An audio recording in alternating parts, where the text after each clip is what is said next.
बिस्मिल्लाहिर्रहमानिर्रहीम। अस्सलाम वालेकुम दोस्तों, कैसे हैं आप सब लोग। दोस्तों, दुनिया में जब भी कोई जंग होती है, एक तो हमें वो फ़ौज नज़र आती है जो बराह रास्त मैदान के अंदर मौजूद होती है, अपने दुश्मन के साथ लड़ रही होती है, अपने दुश्मन को मार रही होती है और ख़ुद भी मर रही होती है। लेकिन इस फ़ौज के पीछे बैकअप के ऊपर एक ऐसा सिस्टम, एक ऐसा निज़ाम मौजूद होता है, इस फ़ौज का एक ऐसा हिस्सा मौजूद होता है जो उसको पॉजिटिव किस्म की और बर वक्त इन्फॉर्मेशन पहुँचा रहा होता है, और इसकी मदद से वो अपने दुश्मन को शिकस्त देने में, हराने में या उसके ऊपर सबकत हासिल करने में उसको मदद हासिल होती है। और ये जो सेटअप होता है, इसको इंटेलिजेंस का निज़ाम कहा जाता है।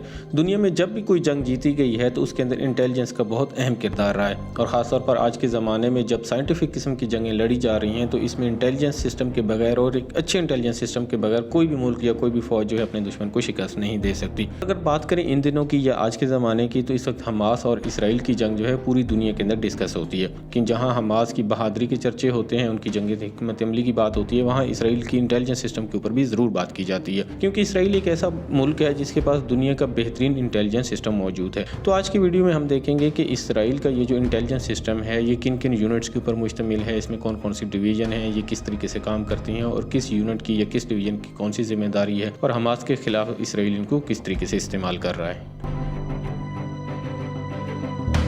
दोस्तों, इस यूनिट का शुमार इसराइल की सबसे बड़ी और पुरानी इंटेलिजेंस सेटअप या यूनिट के अंदर होता है। इसको 1923 में बनाया गया था और ये बाद में 1948 में कमीशन करके इसराइली फ़ौज के अंदर शामिल कर दी गई थी। बुनियादी तौर पर यह एक मिलिट्री इंटेलिजेंस किस्म का सेटअप था, लेकिन बाद में इसको बढ़ाकर जो है एक बड़ी यूनिट बना दिया गया है। इसके अंदर इसराइली फ़ौज के सबसे ज़्यादा पढ़े लिखे लोग शामिल हैं।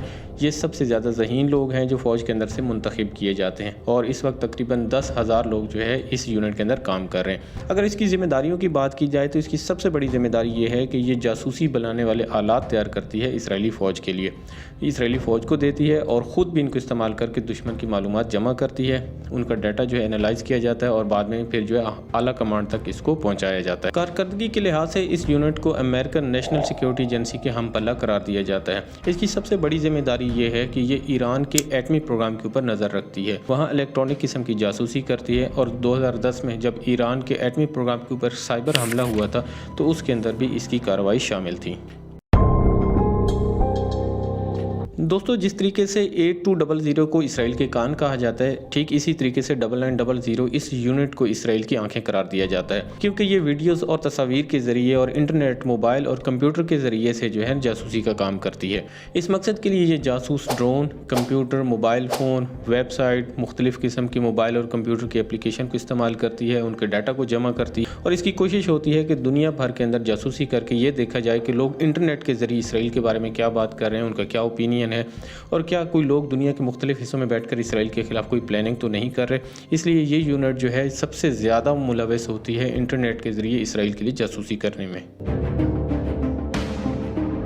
दोस्तों, ये जो यूनिट है 504, ये पहली दो यूनिट के निस्बत मुख्तलिफ काम करती है। जैसे वो इंटरनेट के ऊपर सबसे ज़्यादा रिलाई कर रही होती हैं पहली तो ये यूनिट्स, तो ये फ़िज़िकल जासूसी या फ़िज़िकल स्पाई सिस्टम के ऊपर काम करती है। इसकी बुनियादी जिम्मेदारी ये होती है कि ये इसराइल के अंदर और इसराइल के बाहर मुख्तलिफ़ किस्म के जासूसों को भर्ती करती है।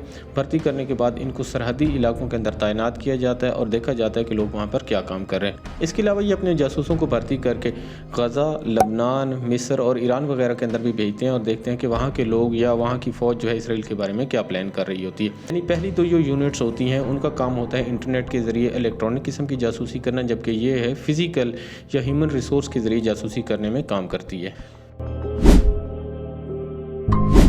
दोस्तों, मोसाद के नाम के साथ हम सब लोग ही वाकिफ़ हैं, क्योंकि ये इसराइल नहीं बल्कि दुनिया की भी एक बड़ी इंटेलिजेंस एजेंसी है। इसराइल में इसको mother of all intelligence agencies कहा जाता है, क्योंकि ये मुल्क की तमाम एजेंसियों को कंट्रोल करती है और उनकी कमांड जो है इसके हाथ में होती है। ये उनके साथ भी इंफॉर्मेशन शेयर करती है, उनसे इंफॉर्मेशन लेती भी है, और इसका जो सरबराह होता है वो मुल्क के सदर के साथ, वज़ीर आज़म या जो भी आर्मी चीफ़ होता है उसके साथ बराह रास्त राब्ते में होता है, और जितनी भी इसके पास इंफॉर्मेशन मौजूद होती है उसको जमा करते हैं, उसको फाइनलाइज़ करते हैं, तैयार करते हैं, और फिर मुल्क की सतह के ऊपर इसके ऊपर डिसीजन लिए जाते हैं। तो साथ जो है ये अपनी नेचर में ऑफेंसिव और डिफेंसिव दोनों किस्म के ऑपरेशंस करती है, यानी इसराइल के अंदर भी और इसराइल के बाहर भी। इसलिए मोसाद का शुमार दुनिया की खतरनाक एजेंसी में होता है। इसके जासूस दुनिया में कहीं भी पहुंचकर अपने दुश्मनों को मारने में शोहरत रखते हैं। इसलिए मोसाद को दुनिया की एक बड़ी और बेहतरीन इंटेलिजेंस एजेंसियों में शुमार किया जाता है।